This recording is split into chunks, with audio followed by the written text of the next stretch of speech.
Yeah, I think, Dennis has done a great job for us. I mean, we weren't sure at the start of the season what was going to happen and where we were at, but with injuries and things like that, he's become a regular here, and his game has grown quite a bit from last year to this year. This move did not come quietly. It did not come with warnings. And it did not follow the pattern Toronto had been using. Craig Berube stepped to the crease and changed everything in one decision. A young goalie, a pressure game, a fan base watching closely. What happened next put the spotlight directly on the Leafs' net, and the consequences were already forming. Craig Berube made a decisive goaltending move ahead of the Toronto Maple Leafs matchup against the Philadelphia Flyers. The team confirmed that Dennis Hildeby would start in goal. The decision was reported following the morning skate and finalized before puck drop. Hildeby replaced Joseph Woll as the starter despite Woll handling the majority of recent games. This marked a clear change in the Maple Leafs' goaltending plan. Dennis Hildeby entered the game with 15 appearances this season. His record stood at 3 wins, 5 losses, and 4 overtime losses. He carried a .914 save percentage and a goals against average of 2.90.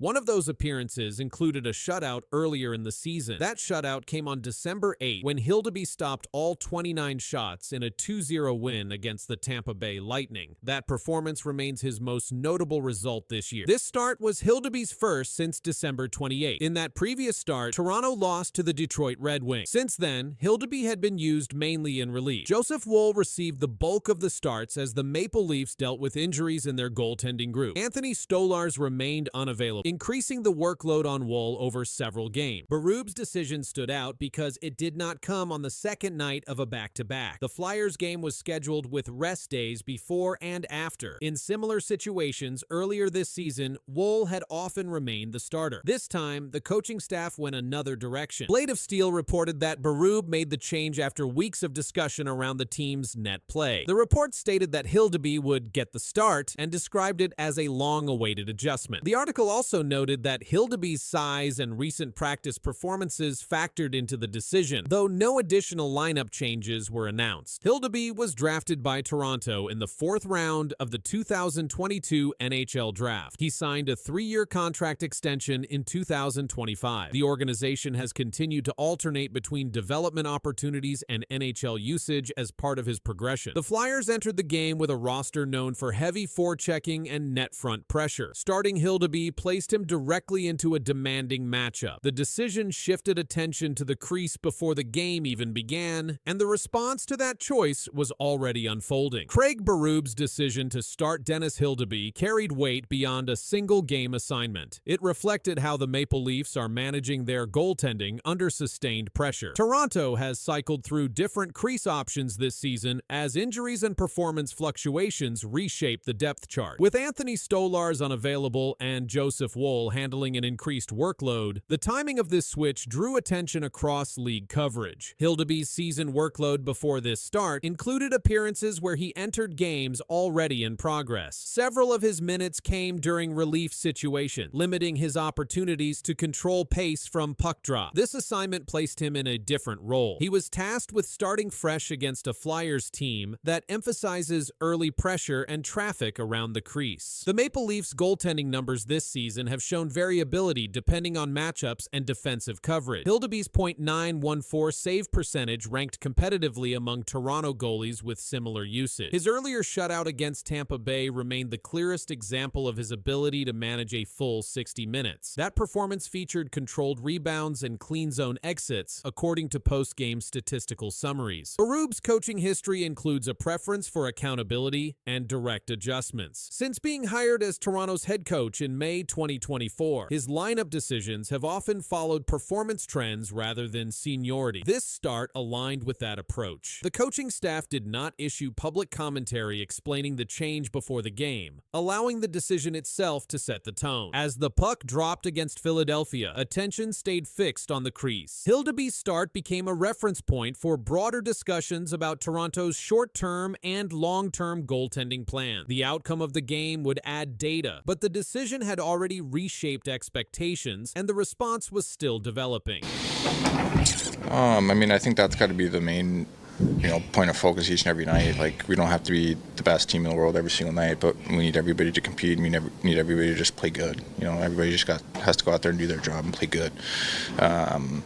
And just the consistency, that's been a big part of it. Something changed inside the Maple Leafs room, and it didn't happen during the game. It happened after. One short statement from the captain. Calm words, sharp meaning. Fans caught it instantly. Media replayed it again and again. The coach had just sent a message. Hours later, the captain answered, and what followed quietly shifted the conversation around this team. The moment came after practice, not during a game. Auston Matthews stood in front of reporters as the Toronto Maple Leafs tried to reset after another difficult stretch. The team had struggled to close games. Defensive lapses had cost points. Pressure was building. Earlier, head coach Craig Berube had addressed the issue directly. He pointed to leadership. He said the team's leaders needed to take more control. I thought we just made it really easy for them. The neutral zone was, a highway for them to get through, and I don't know. We just made it so easy for them, and they're obviously a skilled team, a lot of talent, a lot of speed, and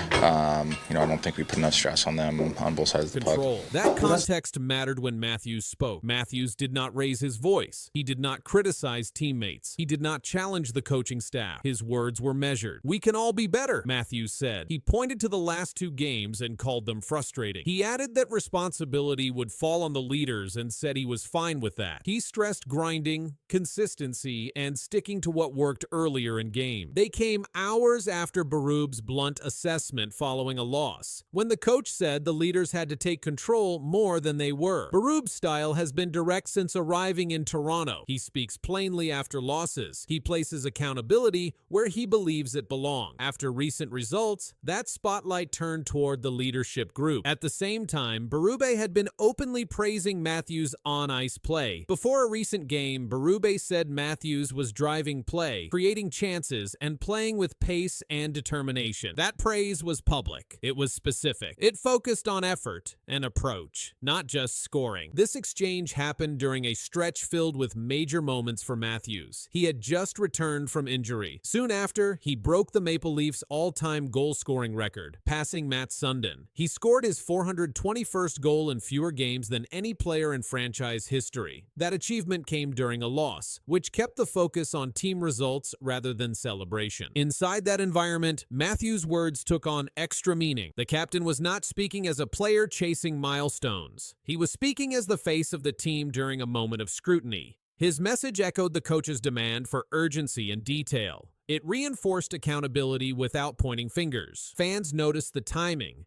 Analysts noted the alignment. The conversation shifted from systems and tactics to leadership and response. The reaction to Matthews' comments spread quickly because of what followed on the ice. In the games surrounding those statements, Matthews' role was clear. His minutes stayed heavy. His matchups stayed difficult. He took key defensive zone faceoffs. He remained on the ice late in close games. Those deployment choices reflected trust from the coaching staff. Craig Berube continued to speak about structure and pace in the days that followed. He did not walk back his earlier comments about leadership. He also did not single out any player. Instead, he repeated that the team needed consistent effort across all three periods. His public message remained steady. Matthews' leadership role extended beyond scoring. After returning from injury, he resumed his position on the top line and first power play unit. His ice time remained among the highest on the team. According to NHL game logs, Matthews averaged over 20 minutes per game during that stretch.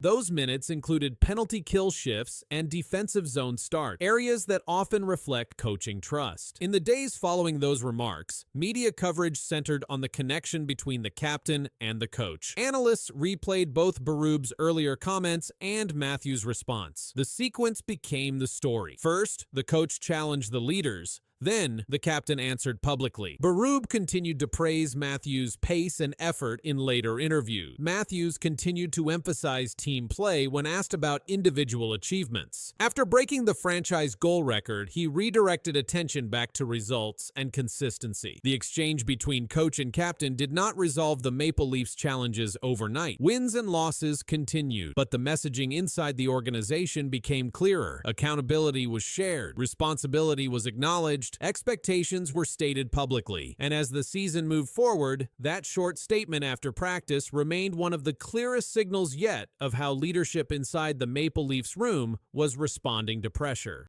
With Marty Biron. Marty, here's an observation I've made. Nothing seems to come easy for this Maple Leafs team. The Toronto Maple Leafs were not dealing with one bad night or one missing player. The problems were deeper. Defensive numbers told the story. Injuries added weight. Then the general manager broke his silence. He did not shift blame. He did not promise quick fixes. What he admitted placed the entire season under a harsher light. We're not where we want to be or we're where we envision to be. Obviously, we've underperformed to this point, and I take full responsibility. I'm in charge of the hockey department. I've put the people in place on the ice, off the ice, so the responsibility lies with myself, and we start today and every day trying to get ourselves back up and going and improve where we are. The focus moved sharply to Brad Treliving after the Toronto Maple Leafs continued to struggle through the early portion of the season. During a media availability, the general manager addressed the team's performance directly. He stated, "We've underperformed to this point." That statement placed responsibility at the top of the organization, not on individual players or coaching staff, and it marked one of the clearest acknowledgments from the front office this season. Treliving expanded on that position by stating, "I'm in charge of the hockey department. I've put the people in place on the ice, off the ice, so the responsibility lies with myself." The comment removed ambiguity about where accountability rests. At the time of those remarks, the Maple Leafs held an 8-9-2 record. They ranked second last in the Eastern Conference. The team had also allowed the second most goals per game in the league. Brett Treliving, the general manager, had his media availability at about the quarter mark of the season, and things are not going well in Toronto right now when you look at the hockey club. And Noodles, one of the quotes that really stood out, there was a lot of great quotes that I want to talk about with you about Brad Treliving. One of them was, "There's too much vanilla with our hockey team right now." And when I think of Brad Treliving talking about we need a new DNA, and right now he's saying there's too much vanilla, I mean, this is a pretty significant message to the players. Attention then shifted to the team's identity. Treliving described the Maple Leafs on-ice product as too much vanilla. The description pointed to inconsistency and a lack of complete performances rather than isolated mistakes. He also stated that the issues were not limited to specific players. Put anybody in the uniform and playing the way we're playing, we're probably going to have the same result. The general manager also addressed speculation around immediate roster changes. Treliving stated, "You're not trading your way out of problems." That remark signaled resistance to quick external fixes. Instead, he emphasized that improvement must come from within the existing group. At the same time, he publicly reaffirmed his support for head coach Craig Berube, stating, "Craig didn't become a bad coach overnight," and adding that he had all the faith in the world in him. These statements surfaced as injuries continued to impact the roster. Veteran defenseman Chris Tanev suffered a groin injury described in reports as potentially long-term. Other players dealt with lower body issues, further limiting lineup stability. With performance concerns already present, the injury situation increased attention on roster depth and long-term planning, and that pressure remained fixed on the general manager as the situation continued to develop. The situation intensified as external pressure met internal limitations. Reports published in early January indicated that roster planning had become more complicated due to injuries, particularly on defense. According to coverage summarized by Hockey Patrol, the Maple Leafs were forced to reassess trade deadline planning because of player availability and health concerns. Chris Tanev's groin injury was identified as a key factor, with the absence expected to last a significant period, further reducing defensive depth. At the same time, the general manager maintained his stance against reactive decision-making. His statement, "You're not trading your way out of problems," continued to shape public interpretation of the organization's direction. The message was clear: immediate transactions would not replace internal correction. This position stood even as external observers linked injuries and defensive struggles back to roster construction choices made before the season began. The pressure surrounding these comments increased because of timing. The Maple Leafs were not dealing with isolated losses. They were managing sustained inconsistency. According to the Hockey News, Treliving acknowledged the lack of complete games and noted that the team struggled to maintain structure over full 60-minute performances. These remarks aligned with his earlier description of the team's play as lacking lacking edge and consistency. Despite the criticism, Treliving continued to place emphasis on unity within the organization. His support for head coach Craig Berube remained firm. Treliving rejected any suggestion that coaching instability was the source of the problem. Yeah, good resilience tonight and character coming back, coming back the whole game, But we stuck with it, and I thought guys had good attitude and kept competing and doing good things, and ended up scoring some goals, which we needed.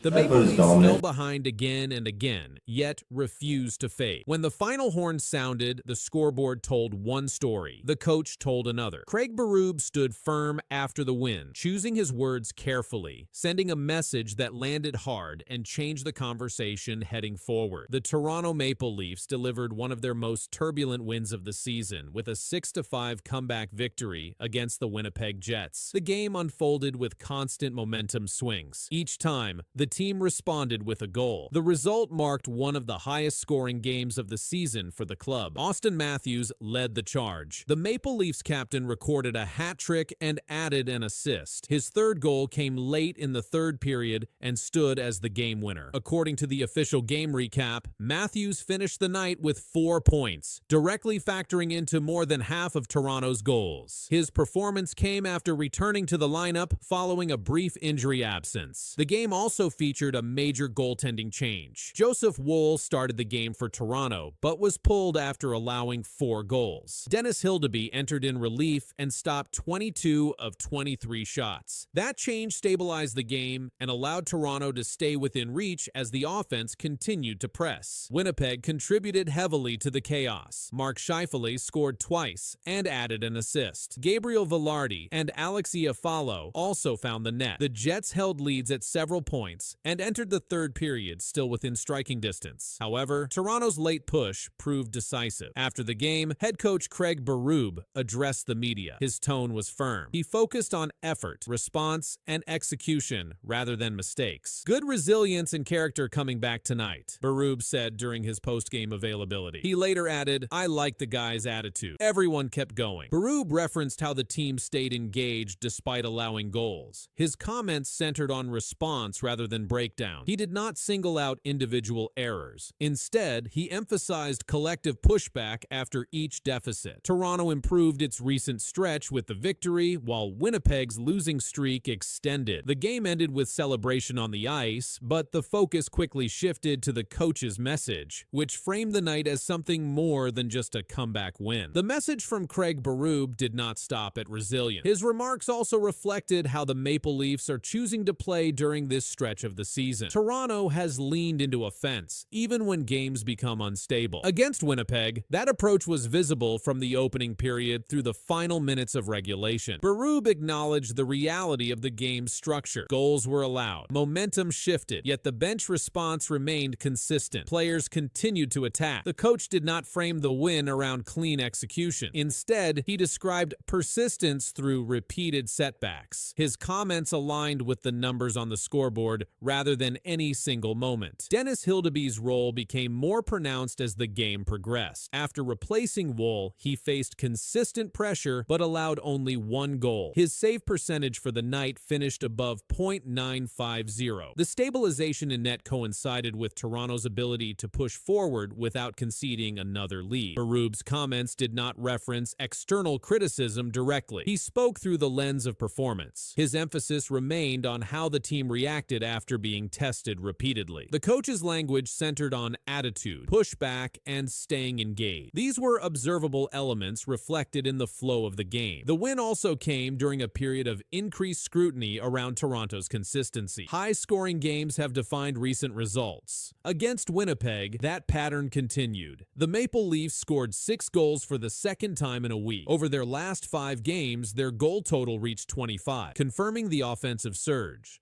Winnipeg's situation added context. The Jets entered the game on a losing streak that extended further with this result. Despite strong individual performances, they were unable to hold multiple leads. Toronto capitalized on each opening created. As the media session concluded, Berube's remarks framed the night around response rather than control. The scoreboard confirmed the comeback. The quotes confirmed the stance. The result stood, but the message carried beyond the final horn. Circle back on Rasmus Andersson as the Toronto Maple Leafs. We know the Leafs tried to trade for Andersson last year at the deadline, and why I mentioned Toronto is that my understanding is that the Leafs would be one of those teams that perhaps Andersson would consider extending with if in fact a trade would work out between those two teams. Yeah, and look, the Toronto Maple Leafs right now are in a bit of a predicament. Of course, they would have interest and continued interest in Rasmus Andersson. Toronto Maple Leafs